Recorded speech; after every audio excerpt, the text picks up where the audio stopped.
Hi friends, ಎಲ್ಲರಿಗೂ ನಮಸ್ಕಾರ. ಇವತ್ತಿನ ಲಾಗ್ ತುಂಬ ವಿಶೇಷ ಅಂತ ಹೇಳ್ತೀನಿ. ನನಗೆ ಅಂದರೆ ಎಕ್ಸ್ಪೆಷಲಿ ನನಗೆ ತುಂಬ ವಿಶೇಷ. ಇವಾಗ ನಾನು 1000 ಸಬ್ಸ್ಕ್ರೈಬರನ್ನು ಕಂಪ್ಲೀಟ್ ಮಾಡಿದ್ದೀನಿ ನನ್ನ ಚಾನಲ್ನಲ್ಲಿ. ಅದು ತುಂಬಾ ನನಗೆ ತುಂಬಾ ಖುಷಿ ಪಡುವಂಥ ವಿಷಯ. ಎವ್ರಿ ಯೂಟ್ಯೂಬರ್ಸ್ಗೆ ಒಂದು ಡ್ರೀಮ್ ಇರುತ್ತೆ, 1000 ಸಬ್ಸ್ಕ್ರೈಬರ್ ಆಗಲೇ ತುಂಬಾ ಖುಷಿ ಆಗುತ್ತೆ. ಬಟ್ ನನಗೆ ಖುಷಿ ಆಯಿತು ಫ್ರೆಂಡ್ಸ್, ಬಟ್ ನನಗೆ ಒಂದು ಸ್ವಲ್ಪ ಗಿಲ್ಟ್ ಕಾಡ್ತಾ ಇದೆ. ಯಾಕಂತಂದರೆ ಈ ಒಂದು ಜರ್ನಿನ ಕಂಪ್ಲೀಟ್ ಮಾಡಲಿಕ್ಕೆ ನಾನು ಸುಮಾರು 2 ವರ್ಷ ಟೈಮನ್ನು ತೊಗೊಂಡೆ. ಈ ಜರ್ನಿನ ನಾನು ಆ್ಯಕ್ಚುಲಿ 1 ಇಯರ್ನಲ್ಲೇ ನಾನು ಕಂಪ್ಲೀಟ್ ಮಾಡಬೇಕಾಗಿತ್ತು. ಒಂದು ಯೂಟ್ಯೂಬ್ನಲ್ಲಿ ರೂಲ್ಸ್ ಇದೆ ಫ್ರೆಂಡ್ಸ್, ಅಂದರೆ ಯೂಟ್ಯೂಬ್ ಯಾರು ಮಾಡ್ತಾ ಅವ್ರಿಗೆ ಗೊತ್ತಿರಬಹುದು. ಅಂದರೆ ಚಾನಲ್ಗೆ ಯಾರಾದರೂ ಚಾನಲ್ ಹೊಸದಾಗಿ ಸ್ಟಾರ್ಟ್ ಮಾಡೋರಿಗೆ ನಂದು ಒಂದು ಸಜೆಷನು ಹೇಗೆ ಸ್ಟಾರ್ಟ್ ಮಾಡಬೇಕು ಅಂತ ನಂದೇನು ಎಕ್ಸ್ಪೀರಿಯನ್ಸ್ ಈ ವಿಡಿಯೋದಲ್ಲಿ ನಾನು ಹೇಳಲಿಕ್ಕೆ ಇಷ್ಟಪಡ್ತೀನಿ. ಯೂಶ್ವಲಾಗಿ ಯೂಟ್ಯೂಬ್ನಲ್ಲಿ ಒಂದು ರೂಲ್ಸ್ ಇದೆ, 4000 ವಾಚ್ ಅವರ್ಸ್ ಆಗಬೇಕು ಮತ್ತು 1000 ಸಬ್ಸ್ಕ್ರೈಬರ್ ಆಗಬೇಕು. ಅದು 1 ಇಯರ್ನಲ್ಲಿ ಆಗಬೇಕಂತ ಇರುತ್ತೆ ಫ್ರೆಂಡ್ಸ್. ಅದು ನಂದು ಆಗಲಿಕ್ಕೆ 2 ಇಯರ್ಸ್ ತಗೋತು. ನಾನು ಮಾಡಿದ ಮಿಸ್ಟೇಕ್ ಏನು ಅದ ಅಂತಂದರೆ, ನಾನು ರೆಗ್ಯುಲರ್ ಆಗಿ ವೀಡಿಯೋಸನ್ನು ಹಾಕ್ತಾ ಹೋಗ್ತಾ ಇಲ್ಲ. ಅಂದರೆ ನನಗೆ ಒಂದು ಸ್ವಲ್ಪ ಬಿಜಿ ಸ್ಕೆಡ್ಯೂಲಿಂದ, ಯಾಕಂದರೆ ನಮ್ಮ ಸೌಜಸ್ನಿಂದ ನನಗೆ ಒಂದೊಂದು ಸಲ ವಿಡಿಯೋ ಎಡಿಟಿಂಗ್ ಮಾಡೋಕ್ಕಾಗ್ತಾಯಿಲ್ಲ. ಒಂದೊಂದು ಸಲ ಅವನು ಮೊಬೈಲ್ ತೊಗೊಂಡು ಬಿಡ್ತಾನೆ. ಆ ಒಂದು ಮೂಮೆಂಟಿಗೆ ನನಗೆ ಎಷ್ಟೋ ಸಲ ಅನ್ನಿಸ್ತಾ ಇರುತ್ತೆ, ಇದನ್ನು ನಾನು ಕ್ಯಾಪ್ಚರ್ ಮಾಡ್ಬೋದಾಗಿತ್ತು ಏನೋ ಅಂತ ಅನ್ನಿಸ್ತಾ ಇರುತ್ತೆ. ಬಟ್ ಅವಾಗ ನನ್ನ ಮೊಬೈಲ್ ಅವನು ತೊಗೊಂಡಿರ್ತಾನೆ. ಬಟ್ ಏನೋ ಒಂಥರ ನನಗೆ ಅನ್ನಿಸ್ತಾ ಇರುತ್ತೆ. ಬಟ್ ಸೌಜುನು ಎಷ್ಟೋ ಸಲ ಒಂದೊಂದ್ಸಲ ನನಗೆ ಸಪೋರ್ಟೂ ಮಾಡಿದ್ದಾನೆ. ಅವನು ನಂದು ಯೂಟ್ಯೂಬ್ ಚಾನಲ್ ತುಂಬಾ ಒಂದೊಂದ್ಸಲ ಸಪೋರ್ಟ್ ಮಾಡಿದ್ದಾನೆ. ನಂದು ಚಾನಲ್ನ ಗ್ರೋ ಅಪ್ ಆಗಲಿಕ್ಕೆ ಅವನು ಒಂದು ಕಾರಣನೇ ಹೇಳ್ತೀನಿ. ಅದಕ್ಕೆ ನನ್ನ ಚಾನಲ್ ಹೆಸರು ನಾನು ಮತ್ತು ನನ್ನ ಮಗನ ಹೆಸರನ್ನು ಇಟ್ಟಿದ್ದೀನಿ, ಸ್ಮಿತಾ ಸೌಜಸ್ ಅಂತ ಹೇಳಿ. ಯಾರೆಲ್ಲ ನನ್ನ ಚಾನಲ್ಗೆ ಹೊಸದಾಗಿ ನೋಡ್ತಾ ಇದ್ರು ಪ್ಲೀಸ್ ನನ್ನ ಚಾನಲ್ಗೆ ಸಬ್ಸ್ಕ್ರೈಬ್ ಮಾಡಿ ಅಂತ ಕೇಳ್ಕೊತಾ ಇದ್ದೀನಿ. ಯೂಟ್ಯೂಬ್ನಲ್ಲಿ ತುಂಬಾ ಒಂಥರ ಹ್ಯೂಸ್ ಆಗಿರುವಂಥ ನಾಲೆಜ್ ಸಿಗುತ್ತೆ ನಮಗೆ. ಹೇಗೆ ಬೆನಿಫಿಟ್ ಸಿಗುತ್ತೆ ಅಂತಂದರೆ, ಯೂಟ್ಯೂಬ್ನಿಂದ ನಮಗೆ ವಿಡಿಯೋ ಮಾಡ್ತಾ ಇರೋದ್ರಿಂದ ಹೇಗೆ ಕ್ಯಾಮ್ರಾನ ಫೇಸ್ ಮಾಡಬೇಕು, ಮತ್ತು ಕ್ಯಾಮ್ರಾ ಜೊತೆ ನಾವು ಹೇಗೆ ಮಾತಾಡಬೇಕು, ಎಲ್ಲ ಜನರು ಇದ್ದಾಗ ನಾವು ಕ್ಯಾಮ್ರಾ ಜೊತೆ ಹೇಗೆ ಮಾತಾಡಬೇಕು ಅಂದರೆ, ಮತ್ತು ಯಾವ್ದ್ಯಾವ್ದು ಆ್ಯಂಗಲಿಂದ ನಾವು ಶೂಟ್ ಮಾಡಿದರೆ ಈ ವ್ಯೂಸ್ ಚೆನ್ನಾಗಿ ಬರುತ್ತೋ, ಹಿಂದಿಂದ ಬ್ಯಾಕ್ಗ್ರೌಂಡ್ ಚೆನ್ನಾಗಿ ಬರುತ್ತೋ, ಆ ಥರ ಎಲ್ಲ ನಮಗೆ ಯೂಟ್ಯೂಬ್ ಮಾಡ್ತಾ ಮಾಡ್ತಾ ಹೋಗೋದ್ರಿಂದ ಐಡಿಯಾಸ್ಗಳು ಸಿಗ್ತಾ ಹೋಗುತ್ತವೆ. ಇದನ್ನು ನಾನು 1 ವರ್ಷದಲ್ಲೇ ಮಾಡಲಿಕ್ಕೆ ನನ್ನ ಕಡೆ ಯಾಕೆ ಆಗಲಿಲ್ಲ ಅಂದರೆ, ನಾನು ಮಾಡಿದ ಮಿಸ್ಟೇಕ್ ಅಂತಂದರೆ, ನಾನು ರೆಗ್ಯುಲರ್ ಆಗಿ ವಿಡಿಯೋಸನ್ನು ಹಾಕ್ತಾ ಇಲ್ಲ. ಒಂದೊಂದು ಸಲ ಕಂಟೆಂಟ್ ನನಗೆ ಸಿಕ್ಕಿದ್ರೂ ನನಗೆ ಒಂದು ಅನಿವಾರ್ಯ ಕಾರಣದಿಂದಾಗಿ ನಾನು ಅದನ್ನು ಶೂಟ್ ಮಾಡಲಿಕ್ಕೆ ಆಗ್ತಾ ಇಲ್ಲ.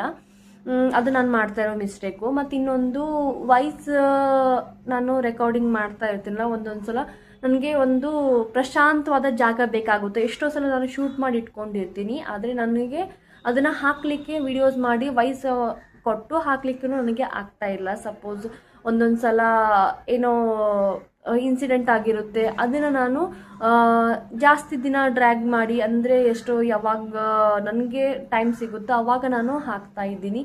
ಅಂದರೆ ಫಾರ್ ಎಕ್ಸಾಂಪಲ್ ನಾನು ಹೋಳಿ ಹಬ್ಬನ 1 ವೀಕ್ ಆದಮೇಲೆ ಹಾಕಿದೆ. ಯಾಕೆಂದರೆ ವಾಯ್ಸ್ ಅದು ಕೊಡಲಿಕ್ಕೆ ನನಗೆ ತುಂಬ ಲೇಟ್ ಆಯಿತು.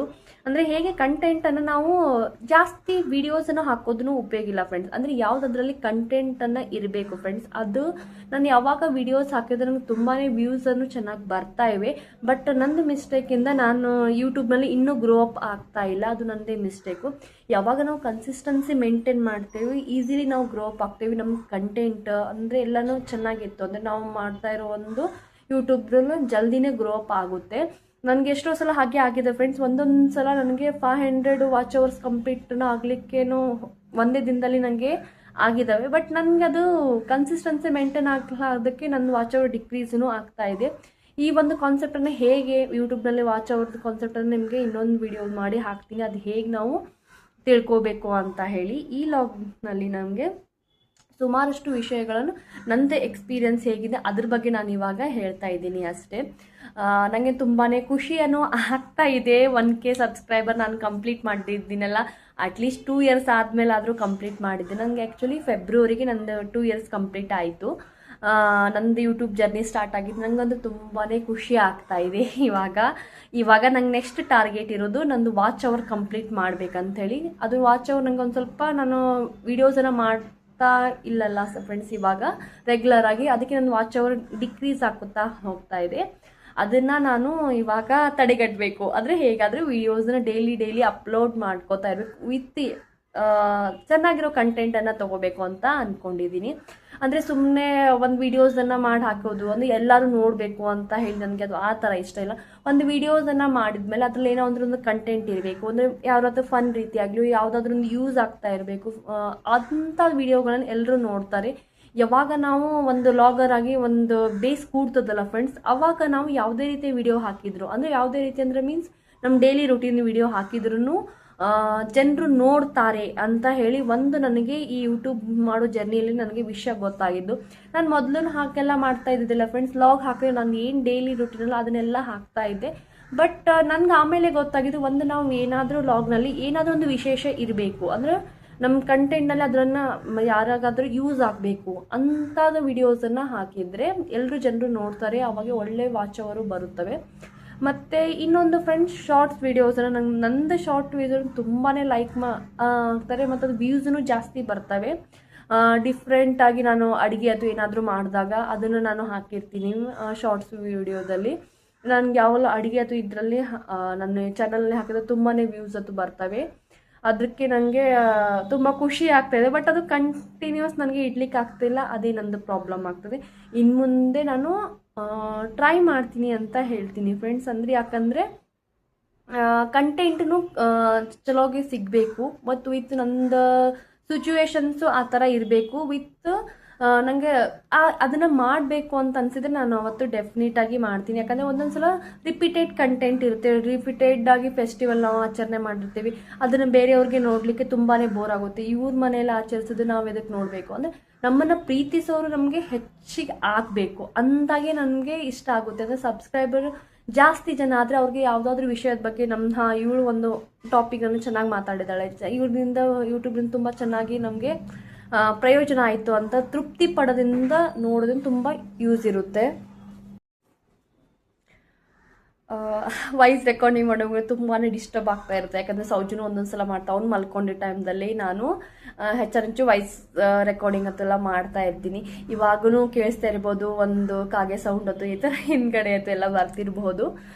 ಯೂಶ್ವಲ್ ಆಗಿ ನಾನು ವಾಯ್ಸ್ ರೆಕಾರ್ಡಿಂಗ್ಗೆ ಜಾಸ್ತಿ ಮಾಡ್ತಾ ಇರೋದು. ಬಟ್ ನನಗೆ ಸಜೆಷನ್ ಕೊಟ್ಟರು ನಮ್ಮದು ಸಬ್ಸ್ಕ್ರೈಬರ್ ಒಬ್ಬರು, ನೀನು ಹೆಚ್ಚು ವಾಯ್ಸ್ ರೆಕಾರ್ಡಿಂಗ್ ಮಾಡ್ತಾ ನಿಂದು ಲಾಗ್ನ ಒಂದು ಸ್ವಲ್ಪ ಡಿಲೇ ಆಗ್ತಾ ಇವೆ, ಅಟ್ ಎ ಟೈಮ್ದಾಗ ನೀನು ಮಾತಾಡ್ಲಿಕ್ಕೆ ಅಂತಂದ್ರೆ ನಿನ್ನ ಟೈಮ್ ಸೇವ್ ಆಗುತ್ತೆ. ವಿತ್ ನಿಮಗೆ ಕಂಟೆಂಟ್ನಲ್ಲಿ ತುಂಬಾ ಏನು ಎಕ್ಸ್ಪ್ಲೇನ್ ಮಾಡಬೇಕು ಅಂತ ಇರುತ್ತೆ ಅದನ್ನೆಲ್ಲ ನೀವು ಡೀಟೇಲ್ ಆಗಿ ಎಕ್ಸ್ಪ್ಲೇನ್ ಮಾಡಬಹುದು ಅಂತ ಹೇಳಿದರು. ಯಾಕಂತಂದರೆ ನಾನೀಗ ಒಂದು ವಾರ ಬಿಟ್ಟು ಎಡಿಟಿಂಗ್ ಮಾಡ್ತಾ ಇದ್ದರೆ ನಾನು ಏನು ಹೇಳಬೇಕಂತ ಥಾಟ್ಸು ಏನೇನೋ ಎಲ್ಲ ನೆನಪಾರು ಹೋಗ್ತವೆ. ಆವಾಗ ನನಗೆ ಆಗೋದಿಲ್ಲ ಕರೆಕ್ಟಾಗಿ ನಾನು ಏನು ಹೇಳಿದ್ರೆ ಇದನ್ನು ನೆನಪು ಮಾಡ್ಕೊಂಡು ಹೇಳಬೇಕಾಗುತ್ತೆ. ನಾವು ಇವಾಗ ಈ ಏನು ಪ್ರೆಸೆಂಟ್ ಸಿಚುವೇಶನ್ ನಡೀತಾ ಇರ್ತದಲ್ಲ ಅದ್ರ ಬಗ್ಗೆ ನಾವು ಮಾತಾಡಿದಾಗ ಈಸಿಯಾಗಿ ಮಾತಾಡ್ಬೋದು. ಏನಿದೆ ನೆಕ್ಸ್ಟ್ ನಮ್ದು ಏನಿದೆ ಮುಂದಿನ ಪಿಕ್ಚರ್ ಬರುತ್ತೆ ಫ್ರೆಂಡ್ಸ್.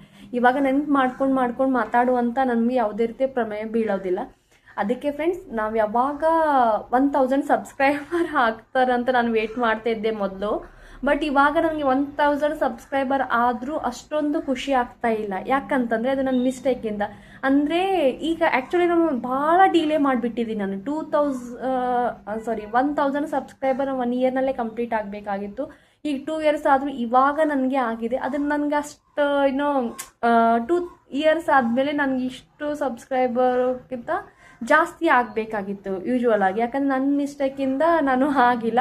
ಅದಕ್ಕೆ ನಿಮ್ಗೆಲ್ಲರಿಗೆ ಹೇಳ್ತೀನಿ ಫ್ರೆಂಡ್ಸ್, ವಿಡಿಯೋ ಮಾಡೋದೇ ಮುಖ್ಯ ಅಲ್ಲ ಫ್ರೆಂಡ್ಸ್, ಅದರಲ್ಲಿ ಚಲೋ ಕಂಟೆಂಟನ್ನು ಹಾಕಬೇಕು. ವಿತ್ ಕನ್ಸಿಸ್ಟೆನ್ಸಿ ಮೇಂಟೈನ್ ಮಾಡಿದರೆ 1 ಇಯರ್ ಯಾಕೆ 1 ಮಂತ್ನಲ್ಲೇ ನಾವು ಯೂಟ್ಯೂಬರ್ ಆಗ್ಬೋದು, ಫೇಮಸ್ ಆಗಿ ಯೂಟ್ಯೂಬರನ್ನು ಆಗ್ಬೋದು.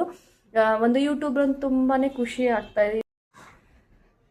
ಯೂಟ್ಯೂಬ್ ಅನ್ನೋದು ಒಂದು ದೊಡ್ಡ ಪ್ಲ್ಯಾಟ್ಫಾರ್ಮು. ಅದನ್ನು ಚೆನ್ನಾಗಿ ಯೂಸ್ ಮಾಡಿದರೆ ನಮಗೆ ಡೆಫಿನೆಟಾಗಿ ಒಂದು ನಾವು ಗೋಲನ್ನು ರೀಚ್ ಮಾಡ್ಬೋದು ಅಂತ ಹೇಳ್ತಾ ಇದ್ದೀನಿ. ಆದಷ್ಟು ಬೇಗ ನಾನು ನನ್ನ 4000 ವಾಚ್ ಟೈಮರನ್ನು ಕಂಪ್ಲೀಟ್ ಮಾಡಲಿಕ್ಕೆ ಪ್ರಯತ್ನ ಮಾಡ್ತೀನಿ. ಹೇಗೆ ನನ್ನ ಯೂಟ್ಯೂಬ್ ಚಾನಲ್ಗೆ ಎಲ್ಲರೂ ಸಪೋರ್ಟ್ ಮಾಡ್ತಿದ್ದಿಲ್ಲ ಹಾಗೆ ಇನ್ನು ಮುಂದೆನೂ ಸಪೋರ್ಟ್ ಮಾಡಿ ಅಂತ ಕೇಳ್ಕೊತಾ ಇದ್ದೀನಿ. ನನಗೆ ತುಂಬ ಖುಷಿ ಆಗ್ತದೆ. ನನಗೆಲ್ಲರೂ ಸಬ್ಸ್ಕ್ರೈಬ್ ಯಾರೆಲ್ಲ ನನ್ನ ಚಾನಲ್ಗೆ ಸಬ್ಸ್ಕ್ರೈಬ್ ಮಾಡಿದ್ದೀರಲ್ಲ ಅವ್ರಿಗೆ ನಾನು ತುಂಬ ಹೃದಯದ ಒಂದು ಧನ್ಯವಾದಗಳನ್ನು ಹೇಳ್ತೀನಿ. ಹೀಗೆ ನನ್ನ ಯೂಟ್ಯೂಬ್ ಚಾನಲಲ್ಲಿ ನಾನು ವೀಡಿಯೋಸನ್ನು ಹಾಕಲಿಕ್ಕೆ ಡೈಲಿ ನನ್ನ ಕಂಟೆಂಟ್ ಇರುವಂಥ ವೀಡಿಯೋಸನ್ನು ಹಾಕಲಿಕ್ಕೆ ಟ್ರೈ ಮಾಡ್ತೀನಿ.